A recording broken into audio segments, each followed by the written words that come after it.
Welcome to the latest Cornerstone Conversation, a continuing series from the American Cornerstone Institute. Today, we will be discussing the Declaration of Independence as part of the American Cornerstone Institute's Read the Declaration Challenge. With me is Dr. Ben Carson, the president and chairman of the American Cornerstone Institute, and our very special guest, Jon Voight, Academy Award-winning actor, world-famous movie star. Dr. Carson, would you like to get us started just talking about the Declaration a little bit and why it is important? Well, this is such an important topic. And I first of all want to thank my friend, Jon Voight, a tremendous patriot and American who I've admired for many, many years, along with millions of other Americans. You know, the Declaration of Independence, when you stop and think about it, why was it necessary to write such a declaration? It was because the British king felt that the right of kings obliterated the right of individuals. And they were very intolerant of the Americans and their desire to be independent. And they enacted some pretty horrible things, quite frankly, including the Intolerable Acts after the Boston Tea Party, that just made it virtually impossible for anybody to enjoy themselves. And so our founders decided that they wanted to have something in writing that clearly stated why they were severing the relationship, and at the same time put forth the ideals of what our identity would be: a nation where things were important like life, liberty, and the pursuit of happiness. And when I think about life, I have to congratulate Jon Voight on his newest movie endeavor, Roe v. Wade. Absolutely spectacular and very timely. And I appreciate you bringing the spotlight to that particular issue once again. I think we're making tremendous progress, particularly as technology demonstrates that life inside of a mother's womb is quite active and viable, and it's not just a bunch of cells that are stuck together. But those principles that I just talked about, life, liberty, and the pursuit of happiness, are specifically given to us by our Creator, by God, and not by government. And that's one of the things that distinguishes us from multiple other nations in the world who believe that the government is the beginning and the end.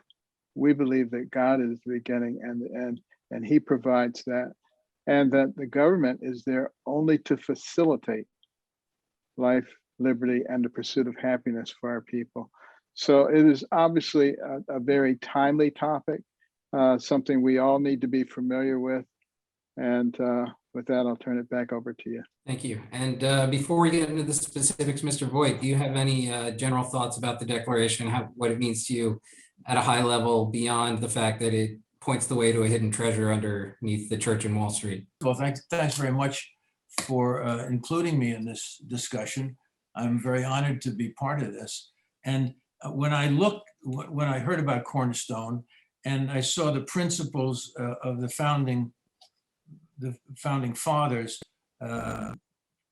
being at the base of this, of the effort of this great fellow, Dr. Ben Carson, to remind us of these principles, which have been eroded over time and have been threatened, but still, I think, are the founding cement that keeps our country together. Time and time again, we are saved because of these documents and thoughts that were given to us. And I have to say they were given us through inspiration that God had His hand in creating this nation. As you look at the documents, you feel strongly about that. And then and then the Dr. Carson is the one who has written so many books, who has dedicated his latter years to bringing us back to that foundation so that we can continue on the proper road in the future. This is an amazing thing. I look at his work. I'm crazy about Dr. Ben Carson.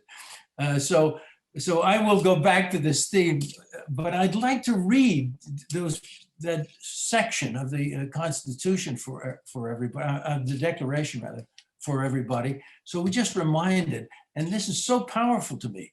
We hold these truths to be self-evident, that all men are created equal, that they are endowed by their Creator with certain unalienable rights, that among these are life, liberty, and the pursuit of happiness, that to secure these rights, governments are instituted among men, deriving their just powers from the consent of the governed, that whenever any form of government becomes destructive to these ends, it is the right of the people to alter or abolish it, and to institute new government, laying its foundation on such principles and organizing its power in such form as to them shall seem most likely to affect their safety and happiness. Prudence indeed will dictate that governments long established should not be changed for light or transient causes.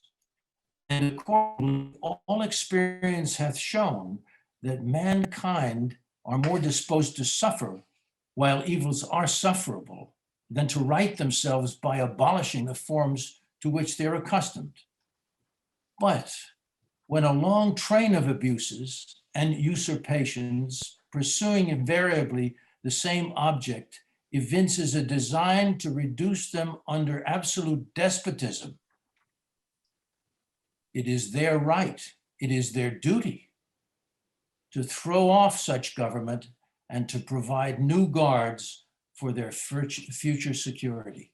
And I think that, to me, all of that is a powerful message for all times, really. But we're looking today saying with it's an erosion of this, there's things that have happened with the media being transformed into an arm of under the control of certain people, manipulating our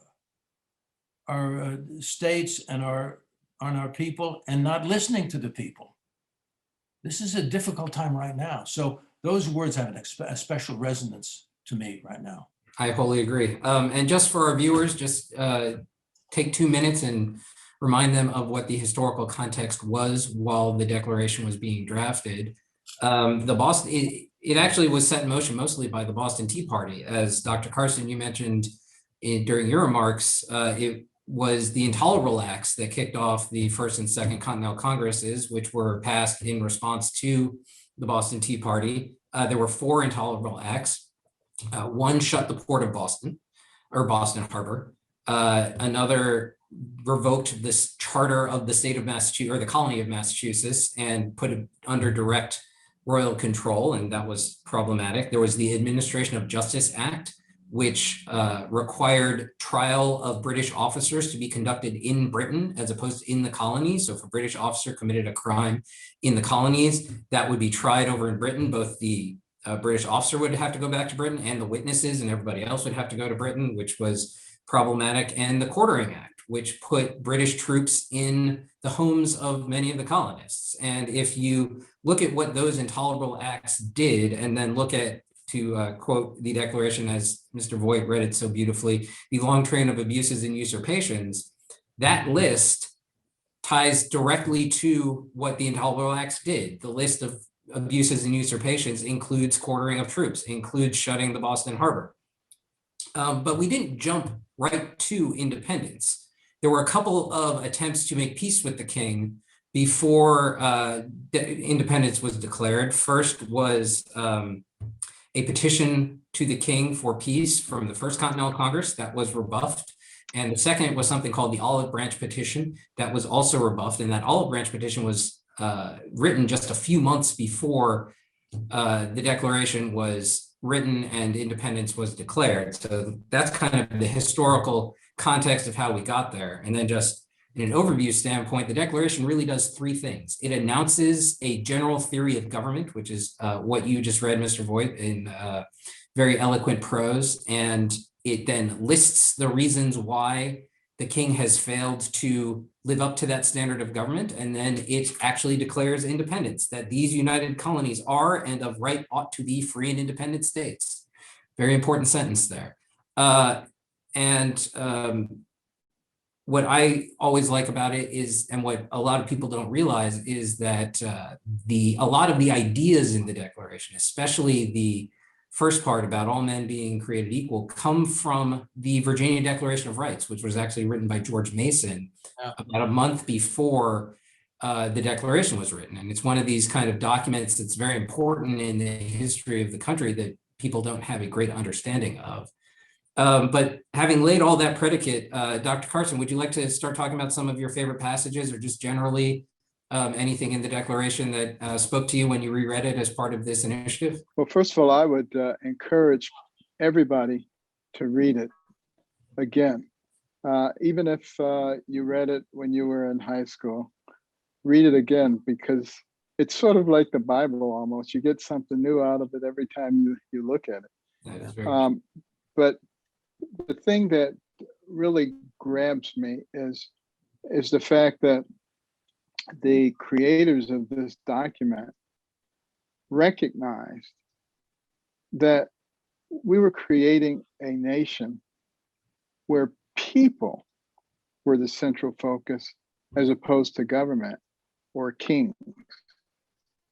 And this is such an important concept, because what we are noticing now in our society is that government is getting bigger and bigger and taking more and more of the air out of the atmosphere, and trying to basically be in control of our lives from cradle to grave. And when you stop and think about it, isn't that the very thing that the Pilgrims were trying to get away from? They were trying to get away from oppressive governments that always had their foot on their neck, and were trying to control every aspect of their lives. Now, we have seen it return to some degree, particularly during this COVID crisis, because it provides a splendid opportunity to impose all kinds of restrictions on whether you can gather in your private home to pray and to have religious services. And of course, that went all the way to the Supreme Court and was won by a 5-4 margin, which is extremely concerning, because it should have been 9-0. And to think that we are moving that close to the edge is a little bit frightening. But it is good that we at least have it codified in this document and in the Constitution, even though there are those who would very much like to change those and say that this is a living document and can change with the times. Sort of a relativistic viewpoint. There is no right, there is no wrong, there's no morality. It really kind of depends on the circumstances and what time period you're existing in. And that's why I think it's so important for us to have this kind of document that really distinguishes who we are as a nation. Now, there are many who are denigrating this document and saying that, our founding fathers were hypocrites because they talk about, freedom, and yet they had slaves, or at least some of them did. That's not really a fair argument, because, that was very much a custom at that time. And also because a large number of people were against slavery from the get-go, from the very beginning. And, to lump them all together and to one group is really quite disingenuous. So yes, our history was not perfect because we have a country that was inhabited by people who are not perfect. That's why it's not perfect today, because we have imperfections. But we can still continue to learn. And that's one of the points I want to make to everybody. You know, spend time actually reading these documents, reading the real history around them, not the rewritten history. There are those who want to rewrite the history, but there are plenty of documents that give the real history. And that's why it's important as an educated person to avail yourself of multiple different sources. That is 100%. Isn't it wonderful to sit here and listen to Ben Carson? It's the greatest thing. I never forget when I first saw Ben Carson come on the national stage. And by the way, everybody knows, of course, a little bit about the extraordinary life of Ben Carson, how he grew up, the magnificence of his mother's commitment to her two children, and his ability to face every challenge that he met with that source information from his mom, and which, by the way, I'd like to just read the letter that she wrote as the introduction to his first book, which is Gifted Hands. May I do that? Take this little thing aside? Of course. Because I'm reading a lot today, but I got new glasses so I can see, and it's wonderful. I'm going to test them. But here's the letter that Sonia Carson writes as the opening for Gifted Hands, Ben Carson's book, autobiography. Dear reader, as the mother, and this is a woman who was illiterate and famously, as Ben describes, was able to get her children to write book reports, reading 2 books a week. I think that's right. 2 books a week, writing book reports, which she would mark with checks and different things, and she couldn't read. But it got these guys into the habit of reading, and then it opened to 2 very successful careers for both men. And of course, Ben went on to be the foremost neurosurgeon in the United States. And the spectacular things that he accomplished are in this same book. But I'd like to read this letter because I think it speaks so many beautiful words for all of us to take heart in. Dear reader, as the mother of Ben and his brother Curtis, I had a lot of challenges. Being one of 24 children, getting married at age 13, and later having to get a divorce after finding out my husband was a bigamist were just a few of them. But God helped me every step of the way, even when I didn't notice. Fortunately, I could see what happens to people on welfare and decided I would try my best to make sure it would not happen to my boys. By working several jobs at a time, I figured we could still have enough to eat and have a roof over our heads. While other families would go to the movies or to amusement parks for entertainment, we would go to nearby farms and pick strawberries or other fresh produce, offering to pick our 4 bushels for the farmer if he'd let us keep one. When we got home, I would can the food so we'd have a supply to carry us through the winter. Many times I found myself quoting a poem called Yourself to Blame by Mame White Miller. I read this to the boys, and that kept me going through hard times. I often quoted one line in particular to them, "You're the captain of your ship. If things go bad for you and make you a bit ashamed, often you will find out that you have yourself to blame." Swiftly we ran to mischief, and then the bad luck came. Why do we fault others? We have ourselves to blame. Whatever happens to us, here are the words to say. Had it not been for so-and-so, things wouldn't have gone that way. And if you are short of friends, I'll tell you what to do. Make an examination. You will find that fault's in you. You're the captain of your ship, so agree with the same. If you travel downward, you have yourself to blame. And she says, it's so beautiful. Remember this as you go through life. The person who has the most to do with what happens to you is you. You make the choices. You decide whether you're going to give up or ante up when the going gets rough. Ultimately, it's you who decides whether you will be a success or not by doing what is legally necessary to get you where you want to go. You are the captain of your ship. If you don't succeed, you only have yourself to blame.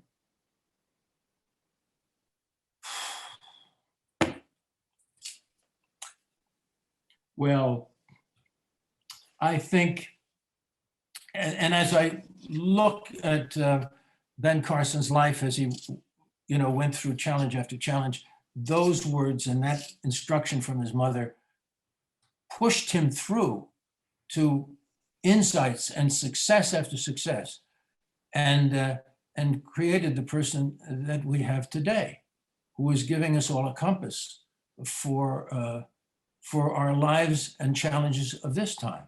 So I just wanted to salute this extraordinary woman. And, we can all our mothers come to mind. I think of, there's recently, we're in a crazy time when someone suggests that we should erase the word mother or mom. It's this insanity is very disturbing. There's so much going on like that. Mothers are the introduction to unconditional love. This is how we learn unconditional love, from the mother. And certainly we should start teaching that to others. Listen to our mothers and go, correct the problems of the world through that teaching. Anyway, this love is a sensational testament. Definitely, and made necessary, and she was able to do that and teach her children about self-sufficiency and the importance of taking responsibility for yourself because of the Declaration. As Dr. Carson was saying earlier, it is very much a document about liberty, and about throwing off the shackles of an overweening government. My favorite line in the Declaration is, again, from the long train of abuses. He has erected a multitude of new offices and sent hither swarms of officers to harass our people and eat out their substance. That is a declaration against what we call the administrative state today. Just hadn't come up with the concept for it back in 1776, but it is the same idea, in that one of the ways the government restricts your liberty and imposes upon you restrictions that are contrary to your God-given rights is through a lot of government officials coming out and trying to enforce laws. So that is very much in line with all of the ideas that we're talking about today. And the big takeaway for me from the Declaration is that our rights come from God, and it's government's job to ensure that those rights are protected. Amen. Yeah. So any other thoughts on the text or any other passages you want to talk about before we move on? I think that document is extraordinary, and how it, as you were talking before we started this about its beginnings being in the Virginia document, Yeah. and maybe a quote from that Virginia document just to show you how close it was, and how much Mason contributed to Jefferson's words, Yes, true. Although I think it would be hard to argue that Mason was a better writer than Jefferson. Mason definitely laid down the ideas for it. So as you Yeah, read earlier, we yeah, hold but these, yeah, these guys, it just shows you, I mean, it's true in almost every area of life that we uh, we stand on the shoulders of others before us, and if we're wise, we look back to the right ones and build our world around the good thoughts of the past. And of course, there are a lot of smart fellows in that group, and they were all concerned with real practical problems, and um, and they uh, and they brought all of that ability to these conferences and considerations, and they gave us all these beautiful documents.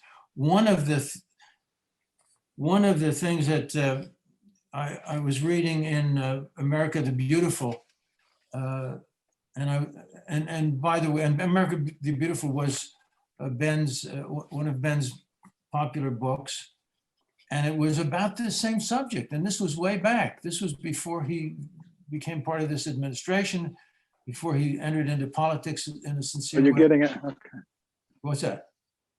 And this is Ben. This is a portrait of Ben. yes.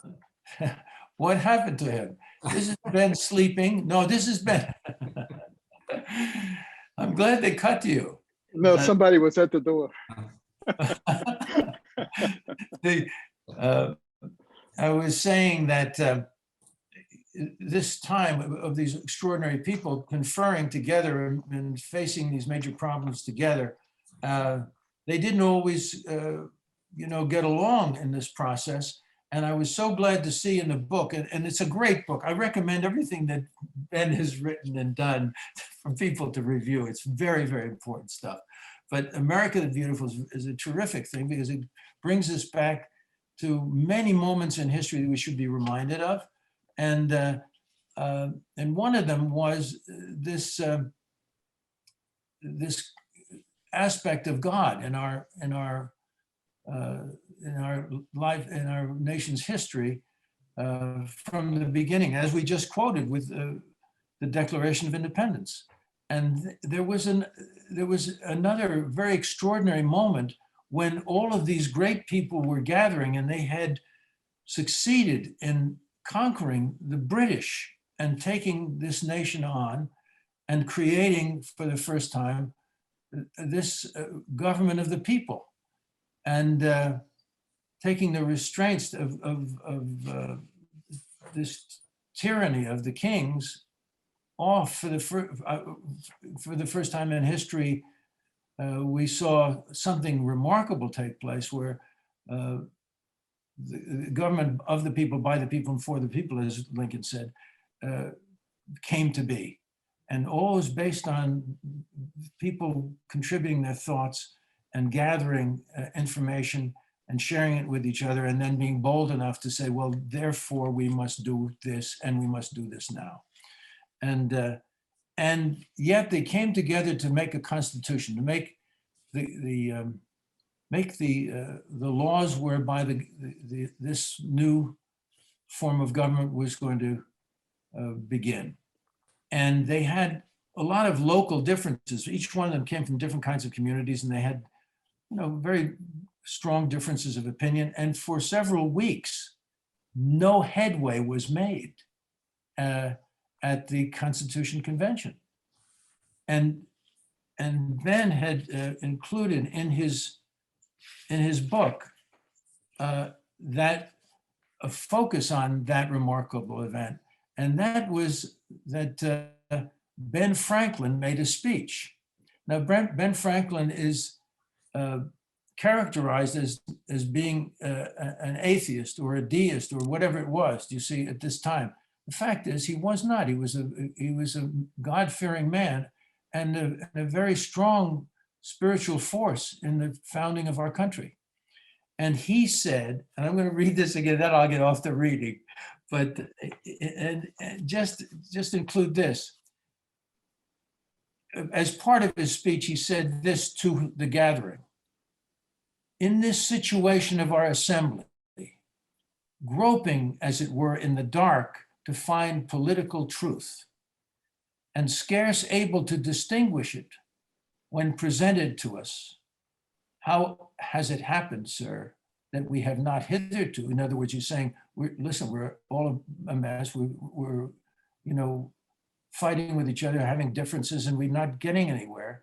He says, how has it happened, sir, that we have not hitherto once thought of humbly applying to the Father of lights to illuminate our understanding? In the beginning of the contest with Great Britain, when we were sensible of danger, we had daily prayer in this room for divine protection. Our prayers, sir, were heard, and they were graciously answered. All of us who were engaged in the struggle must have observed frequent instances of a superintending providence in our favor. To that kind providence, we owe this happy opportunity of consulting in peace on a means of establishing our future national felicity. And have we now forgotten that powerful friend? And that's, he calls him powerful friend, the Father of lights. And his speech was so moving to them that they determined that they would say a prayer before each session. And from that point, they made a transition to, they created the Constitution of the United States, which I say has been attacked and has been eroded to some degree, but it is the thing that has held us up even through all of that. And it's the saving voice for us. If we go back to these founding principles, we'll be okay. That is so important. Thank you for bringing that up. And the founding fathers are under attack these days. And they try to point out every possible thing that they ever might have done or said that was wrong. And they want to take down their statues and take down names. But you have to ask the question, what are you going to replace that with? Who is the perfect person who has never made a mistake? There was only one, and they crucified him. So, this is a fool's errand to run around trying to erase things that we think are imperfect. What we should be doing instead is saying, what can we learn from observing these individuals? And one of the things that I think is particularly telling about our founding fathers, as John mentioned, they were from different locations, different vocations, and yet they had an overriding desire to create a place that was fair and just for people, really a destination place for people from all over the world. And that's something we should think about.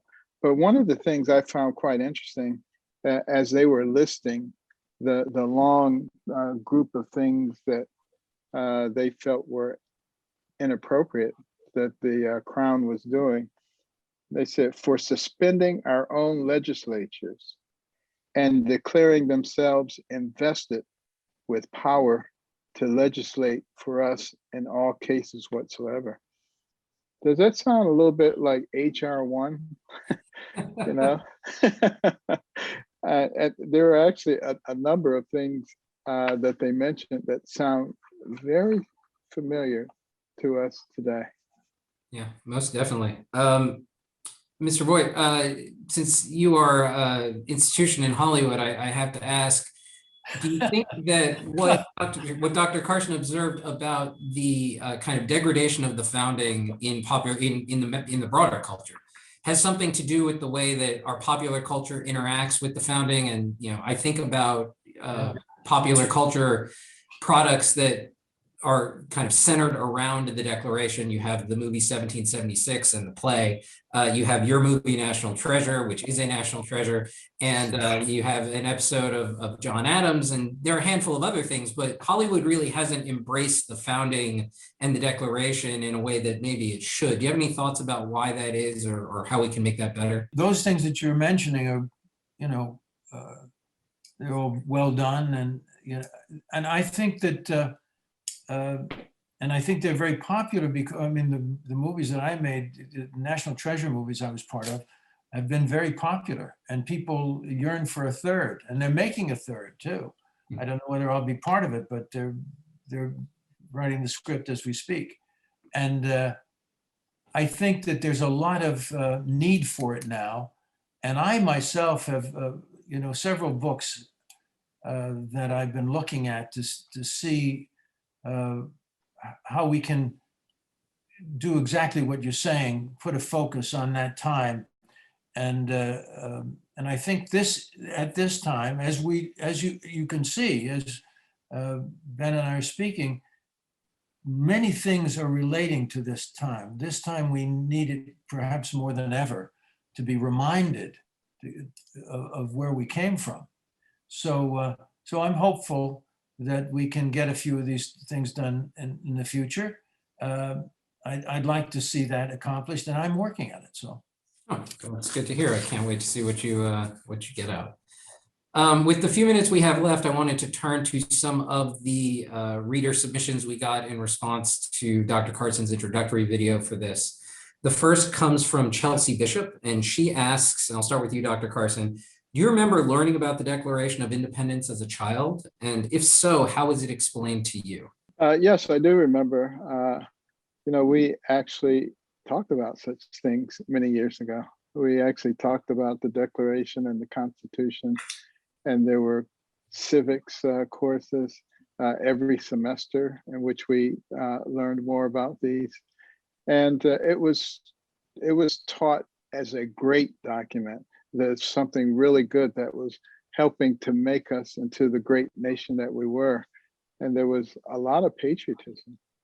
I remember as a child, and we would have programs with third graders marching around with American flags and quoting things, and it was really very inspirational. It's one of the reasons that we're embarking upon the Little Patriots program. Get them started at a young age and inculcate some really inspirational principles and an understanding of who we really are, as opposed to who those who want to change us try to paint us to be.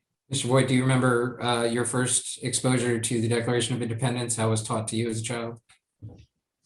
I don't have any recollection of the first time, but my dad was a golf professional, and he was a patriot, and he would, as I look back, I grew up, by the way, I'm a little older than you fellas, and so I grew up during the time of the Second World War, and therefore I was participant in all the patriotism of that time. And so that greatest generation, as they have come to call it, was what I was looking at as I was growing up and developing. And therefore I had a great love for my country. And we said the Pledge of Allegiance in school, and all of that was taken for granted in some way. So I wasn't so, it was later on that I became aware of the greatness of those documents. I just, I was taught the love for our country and the love for those great people of the founding, but I wasn't as aware as I became much later. But I had that feeling of love for the country from an early time. Robert Burley wrote in and quoted the part of the Declaration about the injuries and usurpations, and then this last sentence of that paragraph: to prove this, let facts be submitted to a candid world. Then he goes on to say, I believe it would be very interesting to identify the facts that describe the injuries and usurpations that have been committed by government in recent times. The federal government now appears to have the object of establishing an absolute tyranny over we the people. Some facts that prove this are very similar to those listed in the Declaration. Dr. Carson, do you have any thoughts on that? You look at one of the things that they talk about in those days. They say the stationing of troops during times of peace. what's going on in Washington, D.C. right now. A very similar type of situation. The shutting down of businesses beyond a reasonable level, that when you compare the places that didn't shut down with the places that did shut down and destroy people's businesses, there's no difference. So if you want to really follow science, you can see, would you rather have a situation where you shut down the businesses and destroy the economy, or one where you don't shut them down and don't destroy the economy with the same general outcome in terms of the disease progression? So, those are similar types of things. The way that the government is incentivizing schools, educational institutions to follow its dictates. Right now, they're pushing the critical race theory and some other fairly outrageous things. And rather than forcing them physically to do it, they tie the funding to comply with their desires to do these things. I think that's just as bad. They're forcing people who are very anti-abortion to pay for abortions for other people. I think that's pretty horrendous. The government is sanctioning transgender men playing women's sports with little regard to how that makes the women feel and whether they have any rights, instead of taking a step back and saying, let's look at the rights of everybody. Let's not just pick the group du jour and say too bad for everybody else. That really is very un-American. Mr. Voight, do you have any thoughts? Well, I'm so grateful to have been invited here so I could speak with you, gentlemen, because when I hear Ben, every time that he has taken the focus here, he has given us a lot of information that is very important. And I don't want to get into, when we look at the situation today, there's a lot of work to be done. So and why are we doing it? Why is Ben doing it? Why am I invested in it? It's because of the new generations coming up, that they should have a chance at the America we know we had, the solid foundation that we had growing up. And we want to give that to them. So these offenses, as I would call them, or the founders might have called them, we got to take them quite seriously, and we've got to change the way we're headed so that the new generation has a country that is a beacon for the world, as it has been for a couple of hundred years now.